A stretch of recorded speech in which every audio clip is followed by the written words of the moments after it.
everyone, I am Ranveer Kumar, the Faculty of English. Today, I am going to discuss about the syllabus of Air Force or Navy. Air Force has got two departments, X and Y, and Air Force has got two departments, take or non-take. If you want to have job in Air Force or Navy, you should have a good knowledge over English. Without English, you cannot have a job in these two fields. So, let's discuss about syllabus of Air Force and NDA. Because अगर आपकी English अच्छी नहीं है तो आप air force और navy में नौकरी आसानी से प्राप्त नहीं कर सकते हैं। ख्वाब उन्हीं के पूरे होते हैं जो ख्वाब के ऊपर चलना चाहते हैं, ख्वाब के नीचे नहीं।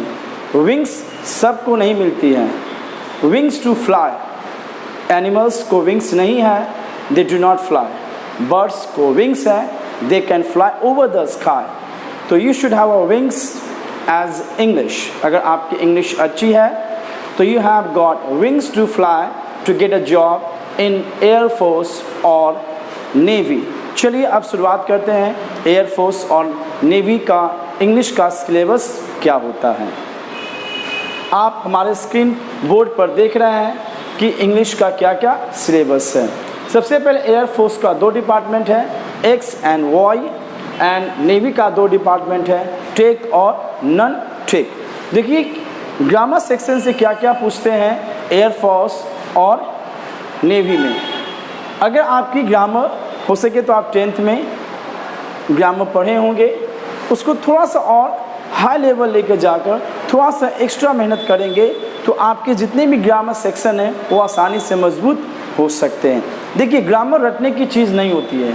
अगर आपका ग्रामर मजबूत नहीं हो रहा है तो शॉर्ट ट्रिक का यूज करें, क्योंकि हर एक ना एक में कोई शॉर्ट ट्रिक्स होता है, हॉट टिप्स होता है। अगर ट्रिक्स एंड टिप्स को लेकर आप चलते हैं तो मैं आपको वादा करता हूं कि आपका ग्रामर बहुत ज़्यादा ही स्ट्रांग होगा।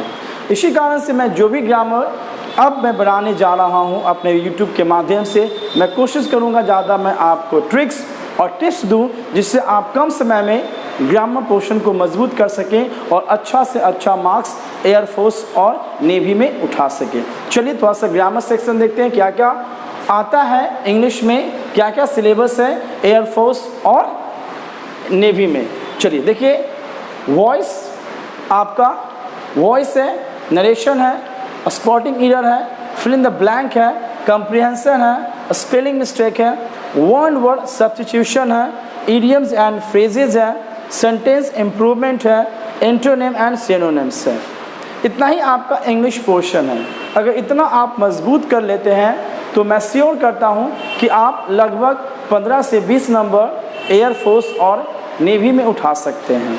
बिकॉज नेवी और एनडीए और एयर फोर्स एक ब्रांड और एक बहुत अच्छा जॉब होता है जिससे आपका लाइफ ब्राइट हो जाता है। इसलिए आप इस फील्ड में जाने की कोशिश ज़्यादा ही करें। ऐसे तो बहुत सारे गवर्नमेंट डिपार्टमेंट हैं, रेलवे है, डिफेंस है एंड अदर सेक्टर है, लेकिन अगर आप एयर फोर्स और नेवी और एनडीए में जाना चाहते हैं तो आपकी इंग्लिश बहुत ज़्यादा मजबूत होनी चाहिए। बिकॉज अगर आपकी इंग्लिश और इंग्लिश ग्रामर उतनी अच्छी नहीं है तो आप इस ख्वाबों को देखना भूल जाएं। तो देखिए, अगर वॉइस को लेते हैं तो आपको 1 से 2 नंबर आता है। अगर नरेशन को लेते हैं तो 1 से 2 नंबर का आता है। स्पॉटिंग एरर को लेते हैं तो 1 नंबर का आता है। अगर फिल इन द ब्लैंक लेते हैं तो 5 से 7 नंबर का आता है। कंप्रीहेंशन लेते हैं तो 3 से 5 नंबर का आता है। स्पेलिंग मिस्टेक लेते हैं तो 1 नंबर का आता है। वन वर्ड सब्स्टिट्यूशन लेते हैं तो ये आता भी और नहीं भी आता, इसका कोई फिक्स नहीं है, लेकिन मान लीजिए इसका भी हो सके तो 1 नंबर ही आता है। फिर नेक्स्ट है इडियम्स एंड फ्रेजेस जो आपको 2 से 1 नंबर का आएगा। सेंटेंस इम्प्रूवमेंट है जो आपका 1 नंबर का आएगा। एंटोनिम्स है 2 से 3 नंबर का आएगा। सिनोनिम्स है जो 2 से 3 नंबर आएगा।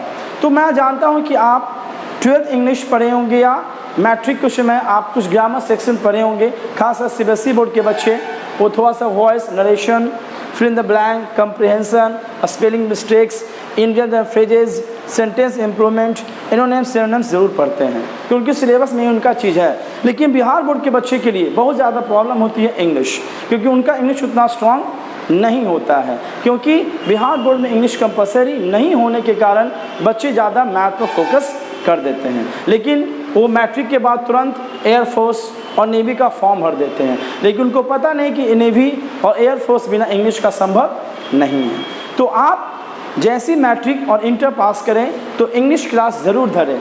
इससे अगर आपकी इंग्लिश अच्छी हो जाती है तो एयरफोर्स, नेवी और एनडीए में आप ज़रूर ट्राई कर सकते हैं। अगर आपकी किस्मत थोड़ी सी अच्छी है तो श्योर हो जाए कि कहीं ना कहीं आपको एयरफोर्स, नेवी और एनडीए में नौकरी पक्की रखी हुई है। लेकिन बच्चे इंग्लिश को देखकर, पढ़कर, सुनकर, जानकर हताश हो जाते हैं और इंग्लिश से रिश्ता नाता तोड़ देते हैं। कुछ ऐसे हमारे प्रिसेप्टर्स भी हैं जो बच्चे को इनकरेज ना कर डिस्करेज कर देते हैं इंग्लिश के फील्ड में लेकर। तो मैं आपसे अनुरोध करूंगा कि अगर आपकी इंग्लिश अच्छी है तो बहुत सारे अपॉर्चुनिटीज़ हो देते हैं, चाहे वो गवर्नमेंट सेक्टर में हो चाहे वो प्राइवेट सेक्टर में। इसी कारण से आपका इंग्लिश बहुत ज़्यादा मजबूत होना चाहिए। चलिए मैं अगले वीडियो में वॉइस का शॉर्ट ट्रिक लेके आऊँगा, नरेशन का शॉर्ट ट्रिक लेके आऊँगा, स्पेलिंग मिस्टेक का और एंटोनिम्स का जो शॉर्ट ट्रिक्स होता है वो कैसे हम लोग पता करें। क्योंकि मैं अपने इंस्टीट्यूशन में एयरफोर्स, नेवी और एनडीए का एक स्पेशल बैच शुरू करने वाला हूं। तो जो भी बच्चे इंटरेस्टेड होंगे खासकर मेरे क्षेत्र के, वो हमसे ज़रूर संपर्क करेंगे। हमारा मोबाइल नंबर है 9334047237। हमारा व्हाट्सअप नंबर भी यही है। और जो न्यू स्टूडेंट्स हैं जो हमारे चैनल को सब्सक्राइब नहीं किए हैं और उनके ख्वाब थोड़े से बड़े हैं, तो मैं कोशिश करूंगा कि उनके ख्वाब को पूरा करने के लिए। जय हिंद, जय भारत।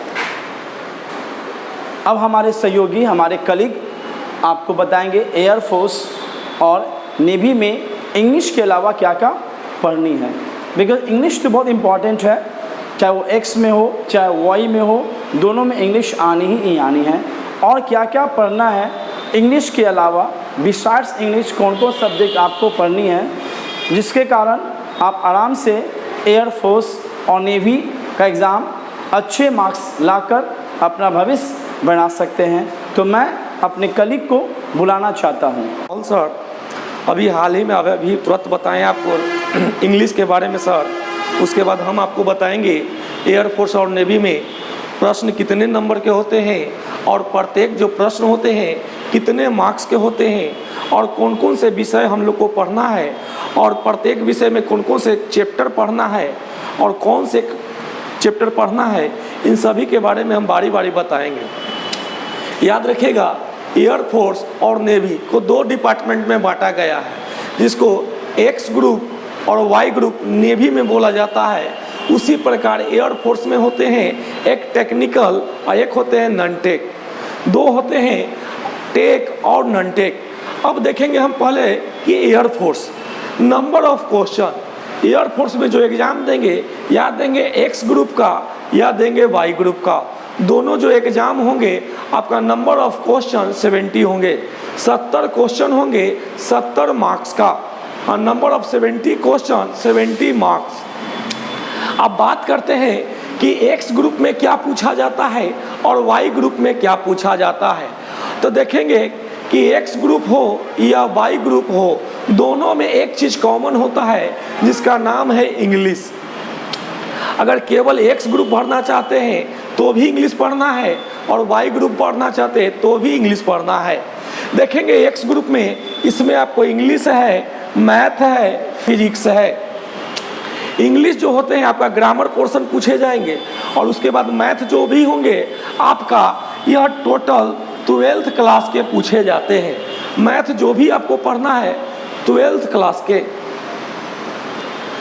क्लास के जो है मैथ पढ़ना होंगे। और फिजिक्स जो एयरफोर्स के एक्स ग्रुप में टेक्निकल में ओनली फॉर 12th क्लास का पूछा जाता है क्वेश्चन।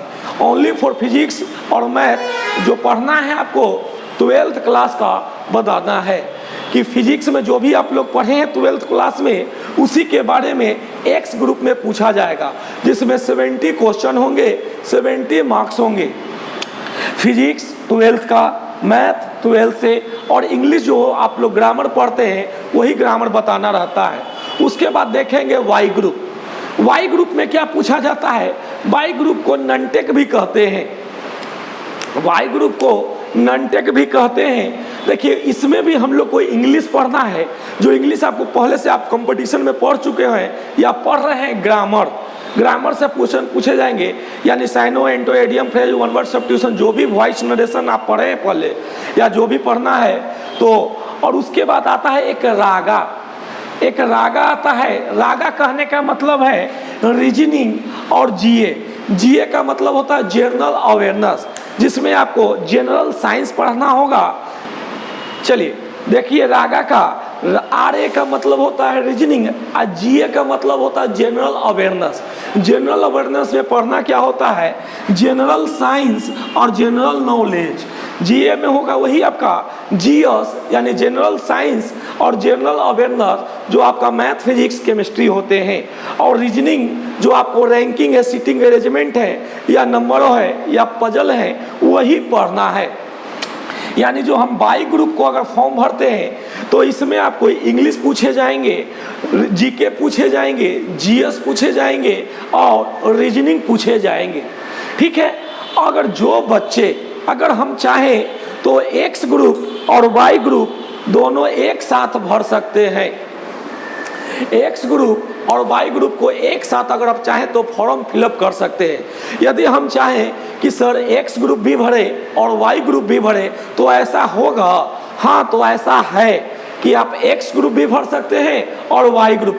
अगर दोनों एक साथ भरते हैं कंबाइंड एग्जाम के लिए तो नंबर ऑफ क्वेश्चन जो 70 हैं वह बढ़कर नंबर ऑफ क्वेश्चन हो जाएंगे 100। जो आप 70 नंबर का एग्जाम दे रहे थे वो अब आपका 100 मार्क्स का एग्जाम होगा। और इसमें केवल आपका बढ़ जाएगा, इंग्लिश तो पढ़ना ही पड़ेगा, मैथ पढ़ना पड़ेगा, फिजिक्स पढ़ना पड़ेगा। और इसमें अगर टोटल दोनों देना चाहते हैं यानी एक्स ग्रुप और वाई ग्रुप, यानी टेक्निकल और नॉन टेक दोनों देना चाहते हैं तो आपको एग्जाम एक ही देना है। इसमें केवल आपका रीजनिंग का जो है बढ़ जाएगा क्वेश्चन, नंबर ऑफ 70 ये है और 30 क्वेश्चन प्लस हो जाएगा। जो का आपका एयरफोर्स का यानी एक्स ग्रुप दीजिएगा तो 70 मार्क्स, वाई ग्रुप तो 70 मार्क्स। अगर दोनों मिलाकर देना चाहते हैं तो आपका नंबर ऑफ क्वेश्चन 100 और नंबर ऑफ मार्क्स 100 हो जाएगा। अब हम बात करते हैं, ये तो एयरफोर्स की बात थी कि एयरफोर्स का जो सिलेबस है एक्स ग्रुप में जो भी प्रश्न जो आप लोग 12th क्लास में पढ़े होंगे फिजिक्स, 12th क्लास में पढ़े होंगे मैथ, यही सब क्वेश्चन आपसे पूछे जाएंगे। अगर बात करें हम नेवी की तो नेवी भी 2 डिपार्टमेंट में बटा हुआ है। एयरफोर्स में एक होता है जीडी। याद रखेंगे कि जो बच्चे एयरफोर्स में जीडी में जाना चाहते हैं, डिफेंस का काम करना चाहते हैं, फोर्स में रहना चाहते हैं, तो उनमें एक आता है जीडी, जो उसमें आपको 7 या 8 मिनट का टाइम दिया जाता है। 8 मिनट के टाइम में आपको दौड़ लिया जाता है, जो बहुत इजी दौड़ होते हैं। मेन होता है इनका रिटेन सबसे इम्पोर्टेंट होता है। अगर आपका रिटेन अच्छा है तो दौड़ कोई बड़ा चीज़ नहीं है। जो आप एयरफोर्स के डिफेंस में काम करना चाहते हैं या फाइटर विमान उड़ाना चाहते हैं, उसी प्रकार के बताते हैं आप लोगों को नेवी में 50 क्वेश्चन होंगे। नेवी में 50 क्वेश्चन होते हैं, 50 मार्क्स के होते हैं, जो आपको क्वालिफाई करने के लिए उसमें आपको 40 क्वेश्चन यानी 40 मार्क्स लाना होता है। अगर एयरफोर्स में 70 मार्क्स का क्वेश्चन है, 70 मार्क्स का है, तो इसमें क्वालिफाई करने के लिए आपको 40 मार्क्स लाते हैं।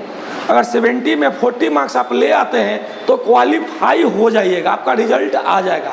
लेकिन आपको मेरिट में आने के लिए इसमें +2 मार्क्स और चाहिए, यानी 42 से 43 मार्क्स रहेगा तो आपका 100% प्लेसमेंट हो जाएगा। लेकिन 40 मार्क्स में आपका केवल क्वालिफाइंग होता है कि आपका रिजल्ट तो आ गया, लेकिन मेरिट के समय दिक्कत होंगे। लेकिन अगर हम 42 और 43 लाते हैं तो हम आराम से करेंगे। उसी प्रकार नेवी का भी सेम है, एक्स ग्रुप और वाई ग्रुप, वहाँ 70 क्वेश्चन है और नेवी में आपका नंबर ऑफ क्वेश्चन 50 होंगे, वहाँ भी क्वेश्चन आपका 50 और नेवी में भी आपका उसी तरह से एग्जाम लिया जाएगा। चलिए अब इसके बाद आप जो यहाँ पर बैच स्टार्ट किया जा रहा है एयरफोर्स नेवी का, जो सभी सर मिलकर चालू कर रहे हैं। अगर आप लोग क्लास करना चाहते हैं तो सर से संपर्क करेंगे। चलिए, जय हिंद।